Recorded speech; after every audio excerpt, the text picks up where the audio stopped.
नमस्कार मित्रों, आपका स्वागत है power with in your 2M channel पर। आज हम एक ऐसी अद्भुत कथा लेकर आए हैं जो न केवल इतिहास का सबसे बड़ा चमत्कार है, बल्कि यह स्वयं धर्म के पुनर्जन्म की कहानी भी है। ये कथा है श्री कृष्ण का जन्म कैसे हुआ। योजक चिन्ह योजक चिन्ह योजक चिन्ह। आकाशगंगा अध्याय 1। जब पृथ्वी ने पुकारा सहायता। बहुत समय पहले, जब द्वापर युग अपने मध्य में था, पृथ्वी पर अधर्म बढ़ गया था। राजा अत्याचारी बन गए थे, सत्य लुप्त हो रहा था। लोग लोभ, ईर्ष्या और पाप के मार्ग पर चल पड़े थे। अत्याचार इतना बढ़ गया कि स्वयं भूमि देवी गाय का रूप धारण करके ब्रह्मा लोक पहुंच गईं। वह रो रही थीं, हे ब्रह्मदेव, मैं अब और भार नहीं सह सकती। मेरे ऊपर असुरों, अधर्मियों और अत्याचारियों का बोझ बढ़ता जा रहा है। कृपया कोई उपाय बताएं। ब्रह्मा जी ने ध्यान लगाया और सभी देवताओं के साथ क्षीरसागर की ओर गए। वहां भगवान विष्णु शेषनाग पर शयन कर रहे थे। ब्रह्मा जी ने ध्यानपूर्वक प्रणाम किया। प्रभु, अधर्म बढ़ गया है, पृथ्वी रो रही है। आप ही इस अंधकार को मिटा सकते हैं। तब क्षीरसागर से एक दिव्य आवाज गूंजी, मैं स्वयं पृथ्वी पर अवतार लूंगा। मेरा अवतार कृष्ण नाम से होगा।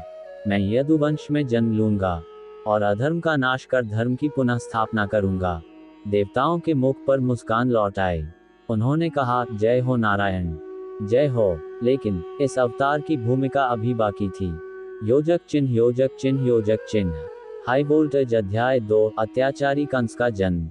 मथुरा नगरी में उस समय अंधक वृष्णि वंश का राज्य था। राजा उग्रसेन बुद्धिमान और न्यायप्रिय थे। उनका पुत्र था कंस, अत्यंत बलशाली, किंतु गर्व और अहंकार से भरा हुआ। कंस ने प्रारंभ में अपने पिता की सहायता की, परंतु धीरे धीरे उसके भीतर सत्ता की लालसा जागी। उसने षड्यंत्र रचकर राजा उग्रसेन को बंदी बना लिया और स्वयं मथुरा का राजा बन बैठा। कंस का अत्याचार मथुरा से लेकर आसपास के प्रदेशों तक फैल गया। लोग भय में जीने लगे। ये देखकर देवता भी चिंतित हो उठे। योजक चिन्ह योजक चिन्ह योजक चिन्ह। चेरी ब्लॉसम अध्याय 3। देवकी और वसुदेव का विवाह। उसी मथुरा में देवकी नाम की राजकुमारी थी। राजा देवक की पुत्री रूपवती, गुणवती और सती। उनका विवाह हुआ वसुदेव नामक एक महान और धर्मनिष्ठ पुरुष से। विवाह का दिन अत्यंत मंगलमय था। मथुरा सजी हुई थी, पुष्पों से सुसज्जित रथ चले जा रहे थे। कंस स्वयं अपनी प्रिय बहन देवकी को रथ में बैठाकर ससुराल छोड़ने जा रहा था। किंतु तभी आकाश में एक अशरीरी आवाज गूंजी, ग्रेटर दैन, हे कंस, जिस देवकी को तू इतने प्रेम से विदा कर रहा है, उसी की 8वीं संतान ही तेरे मृत्यु का कारण बनेगी। ये सुनते ही कंस का चेहरा बदल गया। उसके मन में भय और क्रोध दोनों जाग उठे। उसने तलवार निकाल ली और देवकी को मारने के लिए आगे बढ़ा। वसुदेव ने हाथ जोड़कर कहा, हे कंस, तुम अपनी बहन को मत मारो। मैं वचन देता हूं कि जैसे जैसे हमारे बच्चे होंगे, मैं उन्हें तुम्हारे हवाले कर दूंगा। कंस कुछ शांत हुआ और उसने देवकी को छोड़ दिया, पर उन्हें कारागार में बंदी बना लिया, ताकि कोई बच्चा उसके विरुद्ध न जन्म ले सके। योजक चिन्ह योजक चिन्ह योजक चिन्ह। अध्याय 4। कारागार का भय और 6 संतानें। समय बीतता गया। देवकी और वसुदेव ने अपने पहले 6 पुत्रों को जन्म दिया। हर बार जब बच्चा पैदा होता, कंस तुरंत उसे मार डालता। वसुदेव और देवकी रोते, किंतु कुछ कर ना पाते। कारागार के बाहर तूफान मचता, पर अंदर सिर्फ मातृपीड़ा और मौन रहता। 7वीं बार देवकी गर्भवती हुई, परंतु उस समय भगवान विष्णु ने योगमाया को आदेश दिया, ग्रेटर दैन, देवकी के गर्भ से यह 7वां बालक मेरे अंश शेषनाग का अवतार है। उसे मैं गोकुल की रोहिणी के गर्भ में स्थानांतरित कर दूंगा। और ऐसा ही हुआ। 7वां बालक बलराम के रूप में गोकुल में पले। अब समय आया 8वें गर्भ का, जिसे स्वयं नारायण ने धारण किया था। योजक चिन्ह योजक चिन्ह योजक चिन्ह। उल्का अध्याय 5। दिव्य गर्भ का प्रकाश। देवकी के 8वें गर्भ से अद्भुत प्रकाश निकलने लगा। कारागार की दीवारें उस तेज से झिलमिलाने लगीं। देवकी का चेहरा दिव्य आभा से चमक उठा। वसुदेव ने विस्मित होकर कहा, प्रिय, यह कोई साधारण बालक नहीं, मुझे लगता है ये स्वयं नारायण हैं। देवकी ने आंखें बंद की और कहा, हाँ, मुझे भी वही आभास होता है। मेरे गर्भ में संपूर्ण सृष्टि की शक्ति पल रही है। देवता, ऋषि, गंधर्व सभी उस क्षण की प्रतीक्षा करने लगे जिस दिन नारायण स्वयं मनुष्य रूप में प्रकट होंगे। योजक चिन्ह योजक चिन्ह योजक चिन्ह। अध्याय 6। वह रात्रि जब चमत्कार हुआ। अश्रवण मास की कृष्ण पक्ष की अष्टमी तिथि। निशा का गहन अंधकार। मथुरा में तेज वर्षा और गर्जन हो रहा था।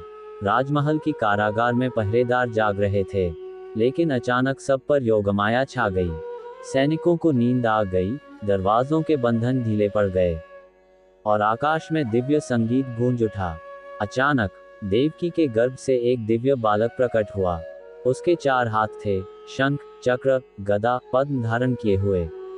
देह से दिव्य ज्योति निकल रही थी। देवकी और वसुदेव ने हाथ जोड़कर कहा, प्रभु, आप स्वयं हमारे समक्ष प्रकट हुए हैं। भगवान मुस्कुराए और बोले, ग्रेटर दैन माता पिता, भय मत करो। मेरा ये दिव्य रूप केवल तुम्हें दर्शन देने के लिए है। अब मैं साधारण बालक का रूप धारण करूंगा। मुझे तुरंत गोकुल ले जाओ, वहां नंद और यशोदा मेरा पालन करेंगे। इतना कहकर भगवान ने बाल रूप धारण कर लिया। मुस्कुराते हुए नन्हे से शिशु बन गए। योजक चिन्ह योजक चिन्ह योजक चिन्ह। लहर। अध्याय 7। वसुदेव का दिव्य मार्ग। वसुदेव ने बालक को टोकरी में रखा। आकाशीय वर्षा तीव्र थी, परंतु जब वसुदेव ने कदम बढ़ाए तो यमुना जी का जल अपने आप मार्ग देने लगी। सर्पराज शेषनाग ने अपना फन फैलाकर श्री कृष्ण पर छत्र बना दिया। मथुरा से गोकुल तक का मार्ग चमत्कार से भरा था। बिजलियां चमकती, किंतु वसुदेव पर एक बूंद न गिरती। सारे पहरेदार गहरी नींद में सोए थे। वसुदेव ने गोकुल पहुंचकर नंद बाबा के घर प्रवेश किया। वहां यशोदा ने अभी अभी एक कन्या को जन्म दिया था। वह स्वयं योगमाया थी। वसुदेव ने श्री कृष्ण को यशोदा की शैया पर रखा और कन्या को लेकर मथुरा लौट आए। योजक चिन्ह योजक चिन्ह योजक चिन्ह। अध्याय 8। कंस और योगमाया। जब वसुदेव वापस पहुंचे, कंस को सूचना मिली कि देवकी ने 8वां बालक जन्म दिया है। वह तुरंत कारागार पहुंचा और कन्या को उठा लिया। देवकी ने विनती की, हे कंस, ये तो एक कन्या है, क्या ये तुम्हें हानि पहुंचा सकती है? पर कंस का हृदय पत्थर बन चुका था। उसने कन्या को दीवार पर पटकने का प्रयास किया, लेकिन वह कन्या आकाश में उड़ गई और बोली, ग्रेटर दैन, हे मूर्ख कंस, जिस बालक से तेरा अंत होगा वह तो पहले ही जन्म ले चुका है और सुरक्षित है। कंस भयभीत हो गया। उसने अपने दूतों को आदेश दिया, चारों दिशाओं में जाओ, सभी नवजात बालकों को मार डालो। योजक चिन्ह योजक चिन्ह योजक चिन्ह। अध्याय 9। गोकुल में उल्लास। उधर गोकुल में नंद बाबा के घर आनंद और उल्लास का वातावरण था। सभी गोप गोपिकाएं नाच रही थीं। नंद के आनंद भयो, जय कन्हैया लाल की। यशोदा अपने नन्हे श्याम को निहार रही थी। वह नहीं जानती थी कि यह वही भगवान हैं, जिनके दर्शन के लिए देवता भी तरसते हैं। श्यामल मुख, नन्ही मुस्कान और आंखों में नील जल जैसी चमक, जिसे देख हर हृदय प्रेम से पिघल जाता था। योजक चिन्ह योजक चिन्ह योजक चिन्ह। जड़ी बूटी। अध्याय 10। पूतना का वध। कंस ने अपने राक्षसों को भेजा। उनमें से एक थी पूतना, जो सुंदर स्त्री का रूप धारण कर शिशुओं को विष देती थी। वह गोकुल पहुंची और यशोदा के घर आई। शिशु कृष्ण को उठाकर दूध पिलाने लगी, परंतु भगवान सब जानते थे। उन्होंने मुस्कुराते हुए उसका जीवन ही चूस लिया।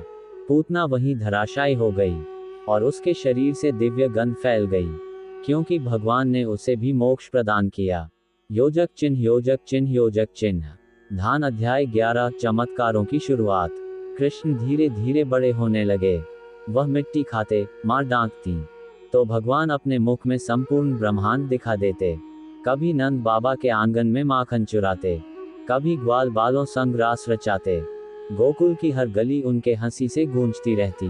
योजक चिन्ह योजक चिन्ह योजक चिन्ह। इंद्रधनुष। अध्याय 12। निष्कर्ष। जन्म नहीं, अवतार था। प्रिय श्रोताओं, इस प्रकार भगवान श्री कृष्ण का जन्म हुआ नहीं, उन्होंने स्वयं अवतरित होकर धर्म की स्थापना की। वह केवल वसुदेव देवकी के पुत्र नहीं थे, बल्कि संपूर्ण सृष्टि के जीवन का सार थे।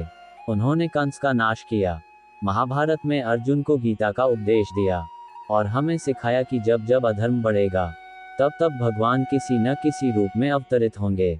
योजक चिन्ह योजक चिन्ह योजक चिन्ह। समापन। मित्रों, ये थी दिव्य कथा, श्री कृष्ण का जन्म कैसे हुआ। यदि आपको ये कथा पसंद आई हो तो channel power with in your 2M को अवश्य लाइक, शेयर और सब्सक्राइब करें। Folded hands. जय श्री कृष्ण। Folded hands. हर हृदय में वही नंदलाल बसें जो मुस्कान से अंधकार मिटा दें।